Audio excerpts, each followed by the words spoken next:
From the Digital Media Center, on the campus of Southern Oregon University in Ashland, Oregon.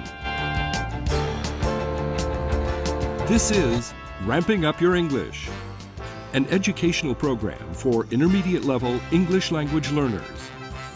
Here's your host for Ramping Up Your English, John Letts.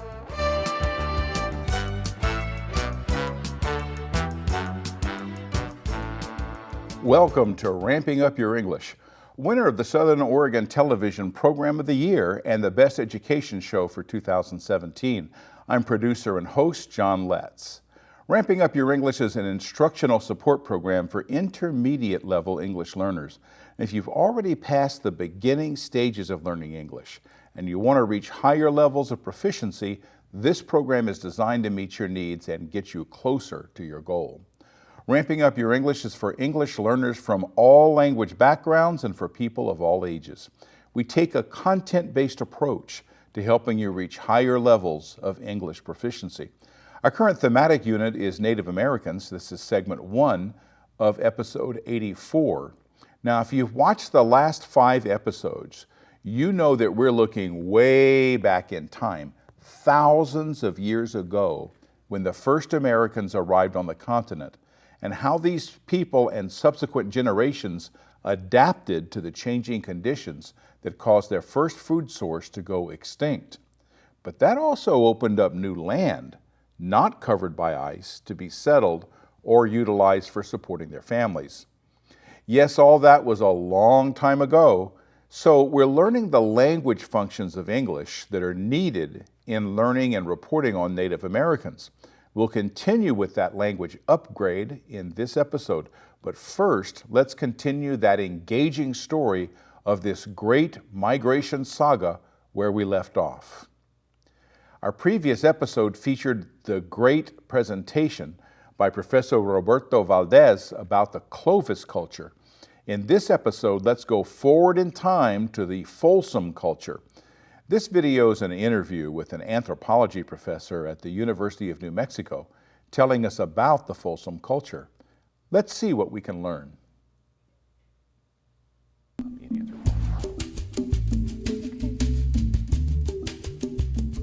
And we're here with Dr. Bruce Huckle, professor in the Department of Anthropology at the University of New Mexico. Dr. Huckle brings us a detective story, or hunter-gatherer paleoecology from the North American Paleo-Indian period. Paint me a picture. 11,000 years ago, the gigantic North American ice sheets melting. It's a time of great change, and the climate has been warming and the glaciers retreating since about 18,000 years ago. And around about 11,000 years ago, there is a really rapid shift back into very cold temperatures. And so this warming is halted for a period of about 1,000 years. And the effects that we would see down here in New Mexico might not have been horribly dramatic, but most likely we would have seen more grass-rich environment. More water for sure. More water for sure, and a lot of these little things that we call playas or dry lakes, they're just out on the West Mesa, would have held water. So it was a time when there were a lot of bison on the landscape and other typical plains animals, probably pronghorn, and people.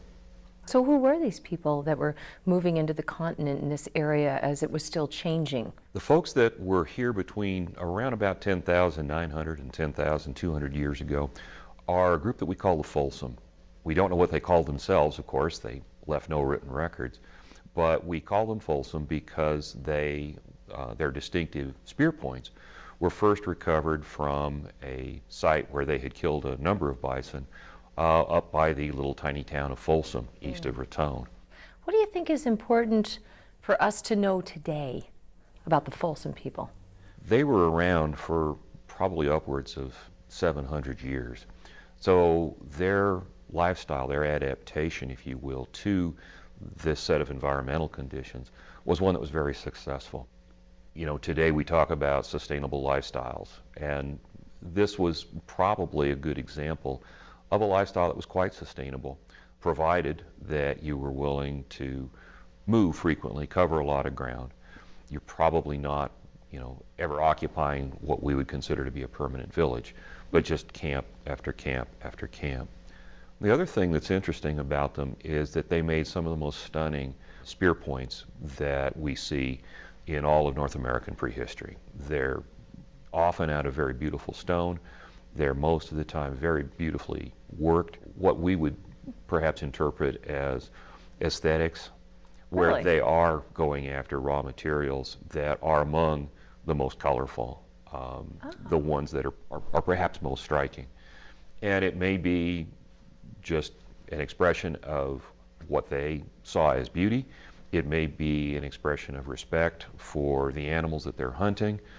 As a member of a small, highly nomadic group, you have to depend a lot on your relations for when times get tough, or maybe just when, the once or twice a year when all of the small groups that have been operating independently for most of the year come together.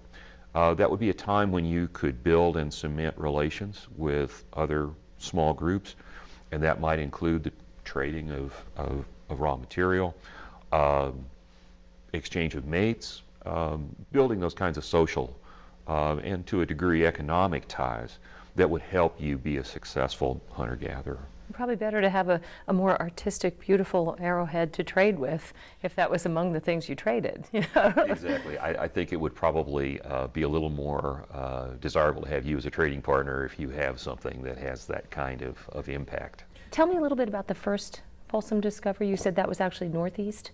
Yeah, it's far northeastern New Mexico. The little town of Folsom, in 1908, there was a catastrophic flood that created a huge runoff event. And an African-American cowboy by the name of George McJunkin was out riding his horse. And McJunkin had grown up in Texas, and he knew what bison and bison bones looked like. And sticking out of one of these arroyos, off just a little bit to the west of Folsom, was this whole array of bones. And he pulled some of them out, showed them around, and in his estimation, they were bison bones. And in addition to finding these bones, they also got some skulls. And the skulls were those of what was agreed to be an extinct species of bison called Bison antiquus. And at that point in time, well before radiocarbon dating, but it was generally agreed that that was a Pleistocene age species, and it was probably extinct by around 10,000 years ago. In excavating this, they started finding these beautiful little spear points, which became known as Folsom points. The site itself is of critical importance across all of North American archaeology, because prior to that time there was a huge debate about how long people had been here. And a lot of the prevailing opinion was that people had not gotten into the New World much before maybe 6,000 years ago. And yet here at Folsom, you have these spear points in association with an extinct species of bison.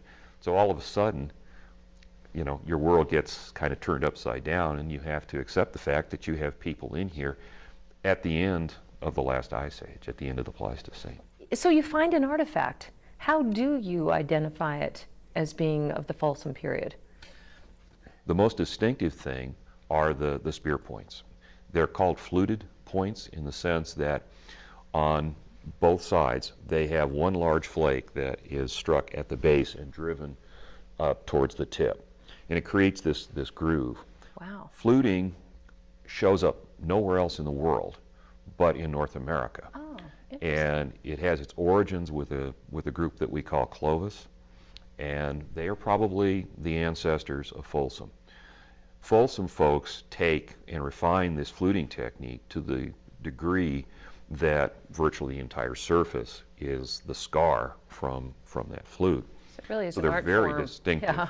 They're very distinctive, and we only see those points from sites of the Folsom culture, which, as I said, just dates to this narrow time period. A little slice between- of time, yeah.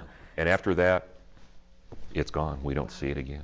Talk to me a little bit about the recent discoveries, some things that are different from what we already knew about the Folsom. That guarantees that future archaeologists will have employment and things Always to good. do. Exactly.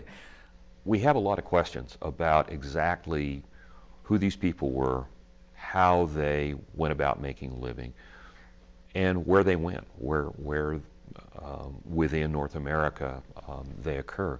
We found Folsom points from southern Canada all the way down into northern Mexico, and from essentially the Rockies eastward, as far east as southwestern Iowa.